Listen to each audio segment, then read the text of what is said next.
أعوذ بالله من الشيطان الرجيم. بسم الله الرحمن الرحيم. الحمد لله الذي أنزل على عبده الكتاب ولم يجعل له عوجا. আসসালামু আলাইকুম ওয়া রাহমাতুল্লাহ। আপনাদের সকলের উপরে আল্লাহ তাআলার রহমত বর্ষণ হোক। ডেস্টিনি 2000 লিমিটেড বাংলাদেশকে নিয়ে সত্যি কি ভুয়া কোনো স্বপ্ন দেখে? এই যে প্রশ্ন মানুষের, এই প্রশ্নের উত্তরে আমরা কোরআন থেকে প্রথমে একটি আয়াত দেখব, তারপরে এদের স্বপ্ন কি সেগুলি আমি আপনাদের সামনে তুলে ধরব। কোরআনের 28 নম্বর সূরা আল কসাস এর 77 নম্বর আয়াতে আল্লাহ বলেন, ওয়াবতাগি ফীমা আতাকাল্লাহু দারাল আখিরাতা ওয়া লা তানসা নাসিবাকা মিনাদ দুনিয়া ওয়া আহসিন কামা আহসানাল্লাহু ইলাইক ওয়া লা তাবগিল ফাসাদা ফিল আরদ ইন্নাল্লাহা লা ইউহিব্বুল মুফসিদিন। আল্লাহ তোমাকে যা কিছু দিয়েছেন তারই সাহায্যে আখিরাতের বাসঘর অর্জন করে নাও, আর এই দুনিয়ার বুকে তোমার যে অংশ রয়েছে তা তুমি ভুলে যেও না, আর অন্যের উপকার করো ঠিক যেমন আল্লাহ তোমাকে উপকৃত করেছেন। দেশে গোলযোগ অশান্তি সৃষ্টি করতে চেয়েও না, আল্লাহ উপদ্রবকারীকে মোটেই ভালোবাসেন না, এই কথা সত্য সুনিশ্চিত। এই আয়াত থেকে আমরা দুটি তিনটি জিনিস যা জানলাম, যে দেশে ফাসাদ করা কিছু সংখ্যক লোকদের কাজ, নিজেদের ধনদৌলতকে গচ্ছিত রাখা কিছু সংখ্যক লোকদের কাজ। মুসা রাসূলের যুগে দেশ প্রধান ফিরআউন, তারই নেতৃত্বে কারুন ছিল পুঁজিবাদী। এই পুঁজিবাদীকে আল্লাহ তাআলা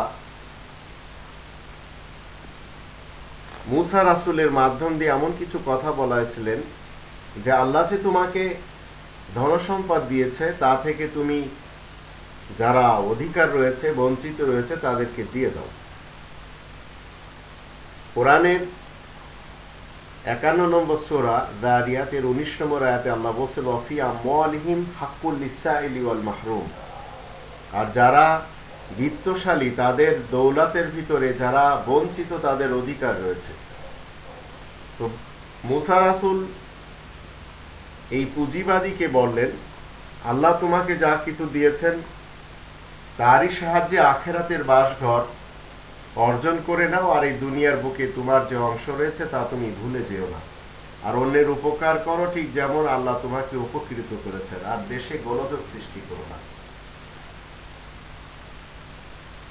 ডেস্টিনিকে যদি আমরা একটু দেখি, তো এদের আসল পদক্ষেপ হলো ক্ষুধামুক্ত বাংলাদেশ গড়া, দারিদ্র্যমুক্ত বাংলাদেশ গড়া। এর পাশাপাশি দক্ষ মানুষ গড়াই ছিল এদের অন্যতম লক্ষ্য। আর দেশের মানুষ যেন নানান রকমের বিভিন্ন গুণে, নানান গুণে তারা গুণান্বিত হতে পারে, এই ছিল এদের আসল উদ্দেশ্য, যা আজও ধীরে ধীরে তারা বাস্তবায়নের জন্য চেষ্টা সাধনা করে যাচ্ছে। যদিও এদের উপরে এখন বিশাল আকারে, বিরাট আকারে এদের উপরে পরীক্ষা চলছে। 5 জানুয়ারি 2001 সাল থেকে সরকারের সকল নীতি মেনেই কিন্তু এরা ব্যবসা শুরু করেছে। এদের কাছে রয়েছে 35টি সহযোগী প্রতিষ্ঠান। এদের মধ্যে অসামাজিক কাজকর্ম এবং অমানবিক কর্মকাণ্ড অন্যান্যদের তুলনায় অনেক কম দেখা যায়। এরা কখনো বাংলাদেশকে নিয়ে ভুয়া কোনো স্বপ্ন দেখেনি।